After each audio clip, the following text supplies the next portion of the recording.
Hello, this is Julia from Yoga Teachers Forum, and I'm really delighted to be here today with Jill Miller because Jill was my yoga teacher when I had my second daughter, and it felt as if she saved my life. It really did at the time. She was absolutely amazing at looking after me with a young child that was not sleeping at all, and I wasn't sleeping either. So I'd just like to start by introducing you to Jill today. Hi, Jill. Hi, it's amazing to be speaking to you like this. It's really lovely. So I invited Jill to come and run a session for us at Yoga Teachers Forum on pre and postnatal yoga. But to start off with our chat, Jill, I'd just love to know how you first came to yoga yourself. Yeah, so I first came to yoga when I was pregnant through not necessarily a conscious decision to do it, but just a feeling deep in my soul that I needed to do something, and yoga seemed like it. But I was living in a place where I didn't really know, well, I didn't think there was any yoga around. And then I came to the UK about halfway through my pregnancy and went to a hospital, which doesn't exist anymore, the Hospital St. John and St. Elizabeth's. It was a birth unit, which was really, I believe, one of the first places, if not the first place in the UK, to bring together sort of holistic and allopathic care for maternity. And as part of their birth preparation program, they put on yoga classes for all the mothers. And not only did they put them on, they were part of the package that I paid, but they were expected. I mean, the midwives just expected that you would go. That is how you got ready for birth. And so when I would go to my midwifery appointments, they would say, "Have you been to yoga this week?" And that was just, that was just what they figured everybody would do. And that was the best way that they could think of to prepare women for birth. They did some informational stuff too, but the yoga was really it, because that's where you settled down into your body. You stopped running around, you stopped being busy, you stopped thinking, you stopped talking, and you just settled down into your body to see what was there and to, prepare for birth in a way that was not intellectual and conscious and, intelligent the way we normally do things in our lives. It was just in a different place, and that's how we give birth. So anyway, I went to this hospital. They said, go to yoga. I went to yoga. I didn't know what I was getting into. I didn't know who the teachers were. I didn't choose them. As it turned out, the teachers happened to be Janet Velasquez and Lolly Sturck, which was just, the greatest luck in the universe. And so they sort of took me through my pregnancy. I had my baby. And then and then I just was floating around one day and saw an advertisement at the Active Birth Center for a training for women, or for people who wanted to learn to teach perinatal yoga and childbirth education. And that's what I did. And that was 25 years ago. Wow. So it was very much through the path of pregnancy and then training to teach pregnancy yoga. And did you so it was prenatal yoga teacher training that you signed up for without doing any yoga teacher training? So it was a 2-year course, and it was prenatal and postnatal yoga with childbirth education. So I learned, I'm not medically trained, but I learned a lot about pregnancy and birth and the first postnatal year through that course. And it was a 2-year intensive course. And I was going to yoga for myself, and I was going to observe and understand and take part in pregnancy yoga and postnatal yoga classes. So it was sort of all of these layers all happening together. And so I was doing my own yoga training at the same time that I was doing that. But it was all one training. Yeah, so it was yoga teacher training with the added benefit of it being very specifically designed for understanding the female body in the 9 months leading up to pregnancy, the female body, so in the 9 months leading up to birth, and the female body in the 9 months following. Body, mind, emotions, social situation, every level that women are touched during their perinatal year. Yes. Mm. And I know, because I know you, that you are also trained as a doula. So where did that come into? Did you do the pre and postnatal first and then do the doula training? Because it fits in very beautifully. Yes. So bear in mind, this was 25 years ago, and this was before I mean, the word doula existed, but it wasn't a word that I knew, and it wasn't a word that was really being used at the time. And it was before lots of doula trainings existed. So very cleverly, as part of my active birth teacher training, the course that I was just describing to you, they said to us, in order to learn about birth, you've really got to be there. So go find some births. And because we were, because I was regularly going to yoga classes that were being taught for pregnant women and childbirth education courses that were being taught for pregnant women, I was meeting people, I was talking to people. And so I just offered. And so for about 10 years, I just went to, during that year, during the 2 years of my training, I went to many, many births where I just, offered to be there and to be a companion. And, you just learn as you go. And then I did that for, so many years. I just considered that I was learning and I still do. And, every time that I'm at a birth, there's something new. There's just some realization. There's just a nuance. So it's an ongoing process, but yeah, that started, it was all at the same time. It all started at the same time. Everything birth for me started at the same time, as well as having my own children. So. Wow. It is really amazing that as part of that training, it was seen to be a really valuable thing to be present at a birth. I don't know whether that's something that is done very much in trainings now, but it would be, that's an amazing thing to have another aspect of that. I would imagine in pregnancy yoga trainings, it's not done because obviously the focus is on yoga. And now that things are not compartmentalized, but there are so many different programs now, there's hypnobirthing, there's active birthing, there's NCT training, there's, a million doula trainings. Everything has its name and its, its structure. And so I don't know. Well, the answer to your question is I really don't know, but it's lovely when it happens. Yeah. That's amazing. Really amazing. And do you know what drew you to this specific area? Was it because it was something that was happening in your life at the moment, at that moment in time? I would imagine that was definitely the catalyst. And, I was doing work before that was professional, but it wasn't really, I didn't feel particularly passionate or drawn to it. And then when I got pregnant and discovered this whole new world, which was not only my body and my own emotions happening, but it was, so much else going on around me that was really interesting. It just fell into place. And so I'm sure, yes, my pregnancy was the catalyst for it. And I'm so grateful that I found it. And then all the people that I met who were inspired and intelligent and selfless, really willing to get out there and work for other people to be comfortable, to have something good, or something better, to be at ease, to feel safe, to feel well cared for. It just felt like a movement, really. And it was thrilling to be part of it. It still is. Yeah. I wanted to ask you because some of the practices that I learned when I was pregnant and postnatal have become my favorite practices outside of that, just because I love to do those practices. What would you say are the practices that you teach or that you share with pregnant women that you enjoy in your own life?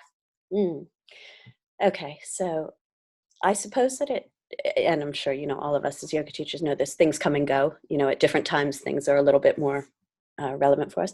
The thing I'm enjoying the most right now is stillness, and just really bringing into my classes so many moments of stillness, and trying in my own life to find moments when I can just really stop, really let go and be still, even if it is literally for a minute. There are so many little, so many words, so many other people's things that they've said that I've just have stayed in my mind.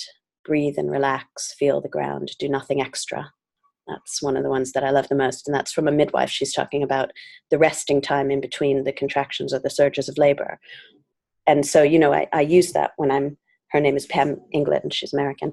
I use that, I don't know, it just comes out of my mouth all the time when we're doing labor things. But then also I just find myself thinking it when women are lying down at the end of class in Shavasana or whatever, moments of rest. So there are words. I really connect to words personally more than I connect to images.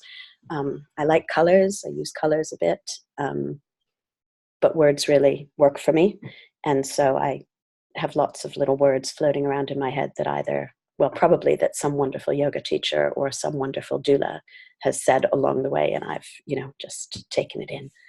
And those things come out in my classes. Other practices, all the breathing practices, really, things like not only,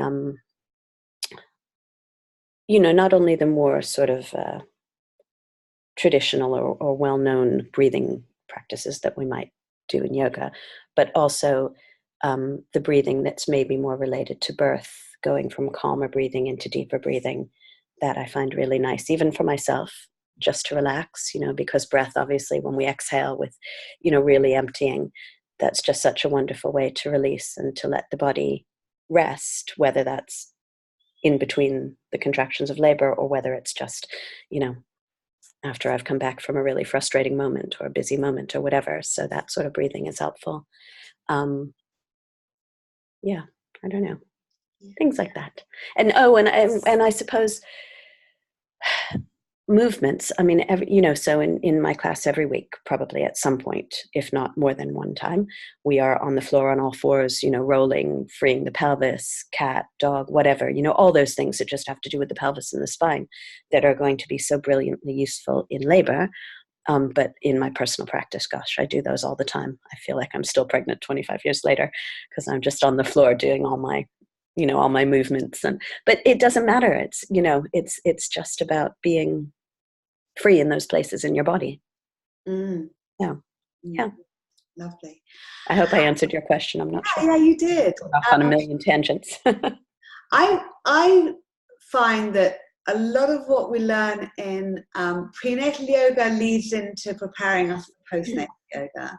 Yeah. And also that what we learn in postnatal yoga prepares us for supporting our internal organs and looking after our bodies as we come into perimenopause and menopause. I just wondered whether you had any comments on that side of things. So when you were saying that, the thing that I was just thinking was that probably in almost every postnatal yoga class I teach, we spend the first half an hour lying down on our backs and doing things from there. And I think that's so restorative, lying on the ground. And of course, in pregnancy, you're not going to lie on your back on the ground or on your mat. And so you lie in other ways and you do other things. But then, once you move into postnatal and you're able to get down on your back again, and how amazing that is.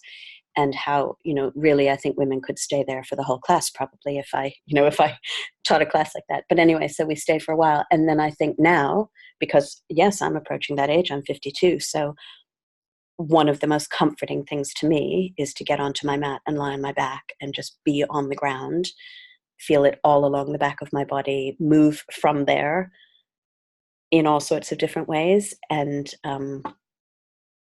so I think that most definitely, we are so ready to compartmentalize different things in our lives or different times of our lives. And actually, this is a continuum. You can't even, from before you're pregnant, into pregnancy, into and through birth, and then into, the early postnatal period and the later postnatal period. And it's all this one long wave, isn't it? So I think that so many things are going to continue to come back to us along the way, and we're going to find comfort from those things. And I'm sure for everybody it will be different. But I mean, are there any particular things for you that, like you said, that some of the things you took from those classes really still, I think it's that resonate for you? It's the connection to the pelvis that you get through pregnancy, and then the connection to the pelvic floor and the way that connects to the whole body being one, and the fluid movements that happen in pre and postnatal yoga. And almost like if you start those movements and start being really kind to your body as you strengthen it in the postnatal period, it gives you really strong foundation stones for following that through into later life, rather than suddenly thinking, oh, I've lost my pelvic floor at perimenopause or menopause. So it's that preparation. And I think also there's the kindness that is in pre and postnatal work. Yoga. It's about nurturing your body, being kind to your body, looking after yourself, and I think that's something that I really took through from postnatal yoga was, I'm doing this not as a powerful exercise, which pre-pregnancy, often it is, it's like you're really enjoying it. Some salutations, it's a very high energy, like, oh no, actually, I'm exhausted. I need to do this to put my body back together. And then from that, taking it forward. I think that's true. And the things that came to mind as you were speaking were that I think oftentimes in pregnancy, we've really developed that mind and body connection, because maybe before then we are so busy getting things done, developing, creating, etc. And then suddenly you're creating in a different way. You've got this person growing inside of you, and so many feelings come up for you, both physical and emotional, that maybe you haven't felt before. And so I think that people learn to hear those intuitive voices much more beginning in pregnancy, and really respect how the mind and the body, can never be separated. Certainly we talk about that a lot with labor and birth, but it's of course all the time in our lives. And so I think that if that is something that comes out of the pregnancy experience or a pregnancy yoga experience, and carries on, like you say, and then women, when they are in those really intense years of parenting young children, when they learn to listen to that intuitive voice as well, that tells them at times, I need to take care of myself for a while. I really need to, pause. I need to simplify. I need to hunker down with my kids maybe and slow down a little bit so that I also can be nourished. Those are important things. And I think that can really come from yoga. I mean, that's what I love, the still spaces in yoga, or the slow movements that allow people to really feel those feelings, and not just to be trying to achieve a shape or, an amount of time that they're doing something, but just to be moving through something, or to be feeling something slowly as it develops, as it changes, and what comes with that, and then the quiet moment at the end where they just sit with themselves and see what's there. I think that's brilliant. Definitely. Just going back to the experience that you've had, because you've been teaching and involved with the pregnancy and postnatal world for a period of time where things have really changed in the medical profession, with women's experience of birth. And I just wondered whether you could maybe talk to that a little bit, about how you've seen things change with the women that you've worked with over the years, and the way that the hospital system's changed. You said, I didn't even know that the unit at St John and Elizabeth doesn't exist anymore. So just a little bit about that would be really lovely. Thank you. So there have been some positives and negatives, definitely. One of the really big positives is that so many hospitals now have birth centers, which is brilliant. And those have all really grown in the last, 20, 25 years. I remember I had my daughter, who was my second child, at Edgware Birth Center right after they opened. I think she was baby number 30 or something, and we were the only ones there. And that was in 1998. So, from around that time until now, that, most hospitals now, you can go to a birth center or a labor ward. And in many, many situations, the woman has that choice, and that's really brilliant. So she is much more able to choose the environment in which she wishes to birth. I don't know that women know this necessarily, but every single woman, no matter what her situation is entitled to have a home birth with care from from the NHS. That's sort of embedded in our human rights, and that is available to anybody, even if it is not in line with the advice they're being given medically. So every woman has the right to choose what is right for her in so many ways. And that's really, I think, not that it's new necessarily, but it's really developed, and it's become very much more a part of the conversation.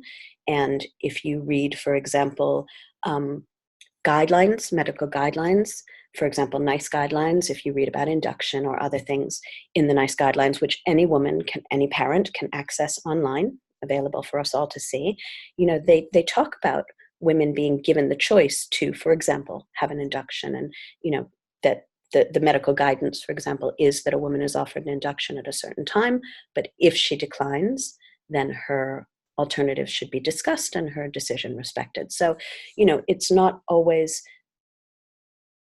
easy.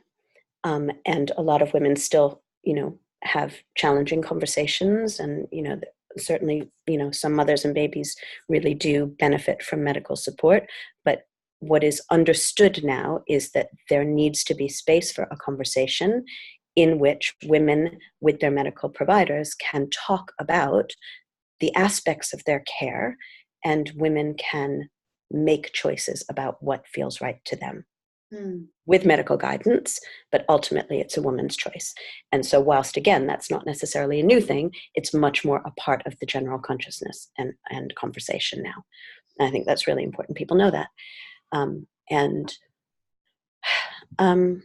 There's some tough stuff, the induction rate is rising, the cesarean rates rise, every year you see incremental rises, and they're not innocuous, and again, some mothers and some babies really do need that medical support, but for others, it becomes very much a routine offering, if you like, and that can be challenging.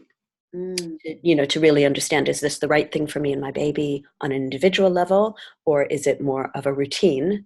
And where do I land in that? So that can be challenging. So on the one hand, women's autonomy and choice is improving, and on the other hand, a lot of medicalization is also rising, and those are interesting things and challenging things sometimes to balance.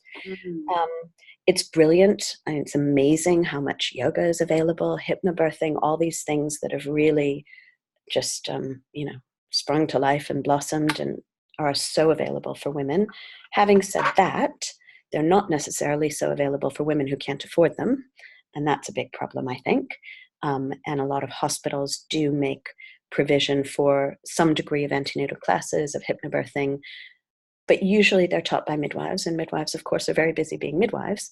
So, how much is available to women is a question. And, so for women who really can't afford or are in more challenging situations, more provision would be a good thing.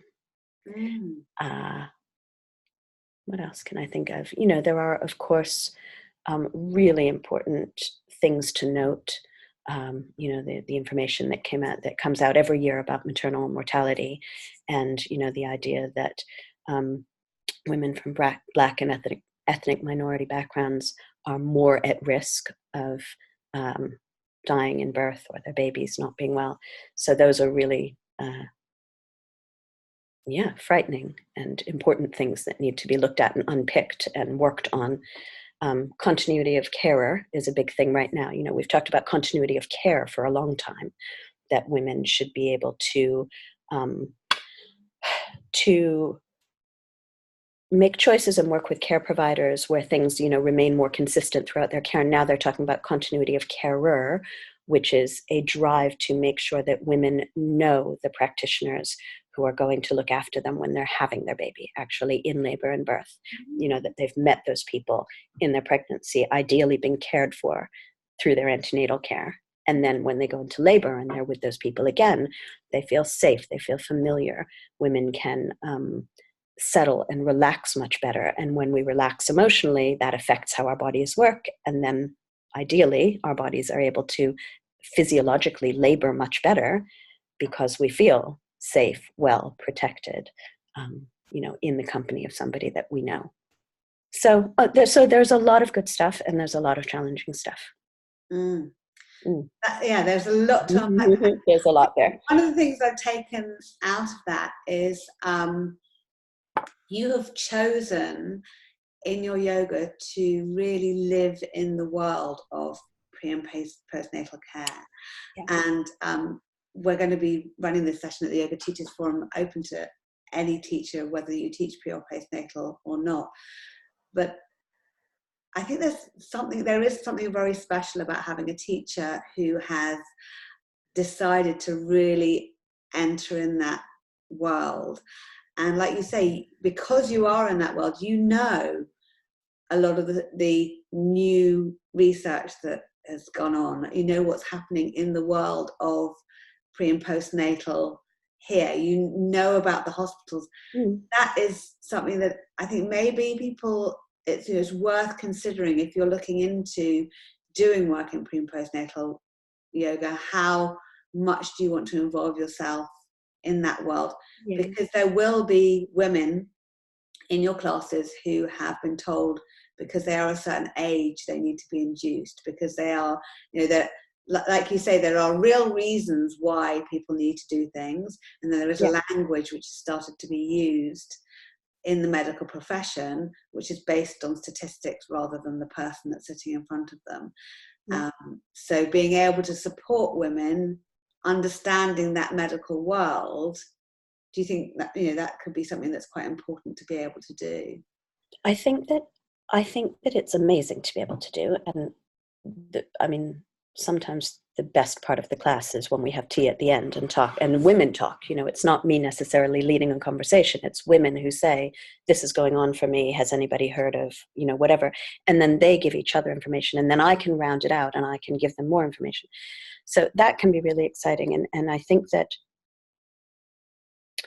what do I want to say?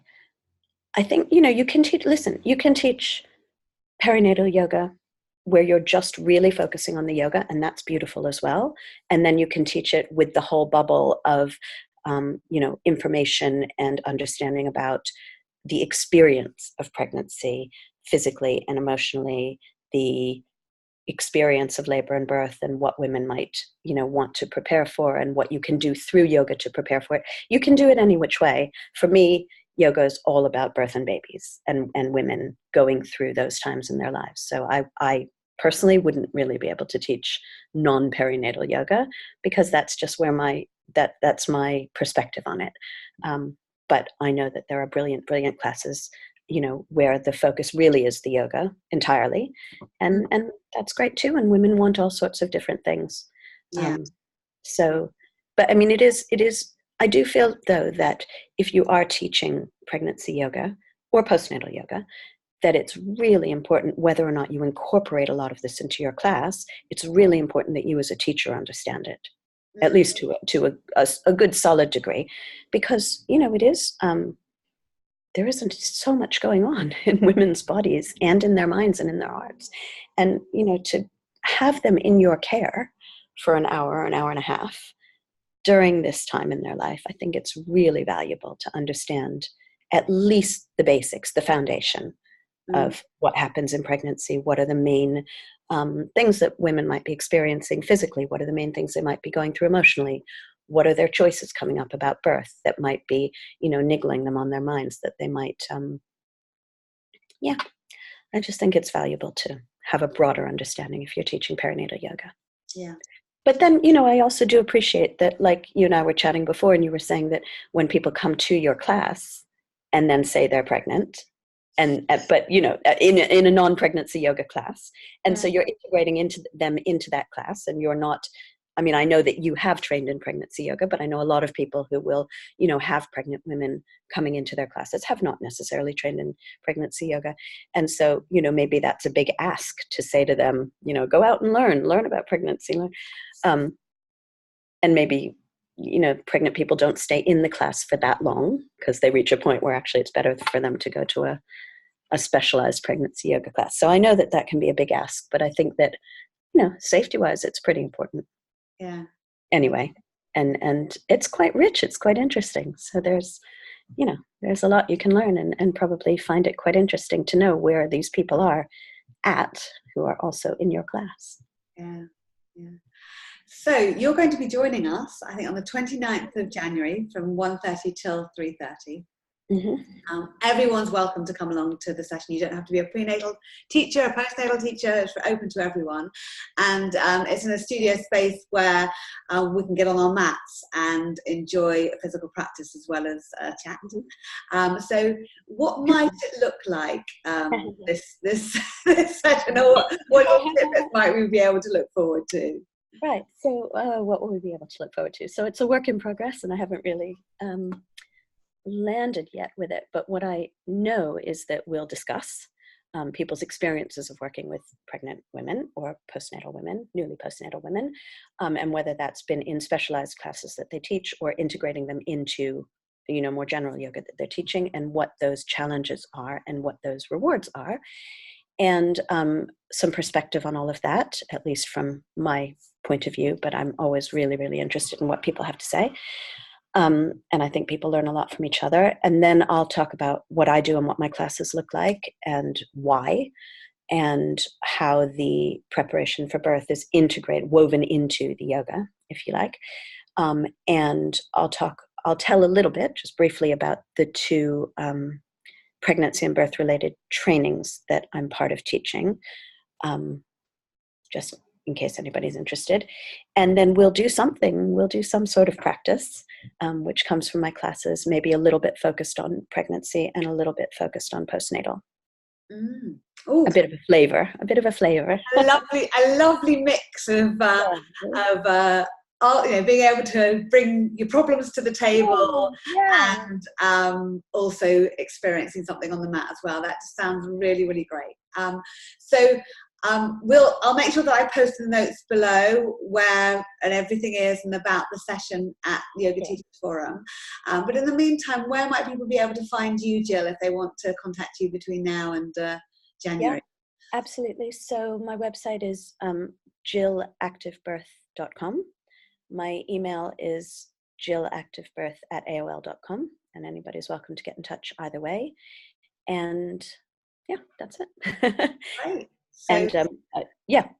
And the two trainings I teach, if you're interested in the trainings, then they are either the Active Birth, at the Active Birth Center, the professional teachers training, or Yoga Birth, antenatal yoga teacher training. So if you wanted to know more about sort of what I do in terms of where I've come from, then those are places to look. Great. Thank you, Jill. I'm really looking forward to seeing you at the end of January. And you can find Yoga Teachers Forum London on Facebook. And if you look at finchleyyoga.com, you can also find all the listings for Jill's session in January and all the sessions we've got right through to the end of 2020. We've got some really wonderful things planned. So thank you very much, Jill. And thank you. Wishing you a Merry Christmas and Happy Yuletide and all of that. And looking forward to seeing you in the new year. You too. Thank you so much, Julia. Thank you. Bye.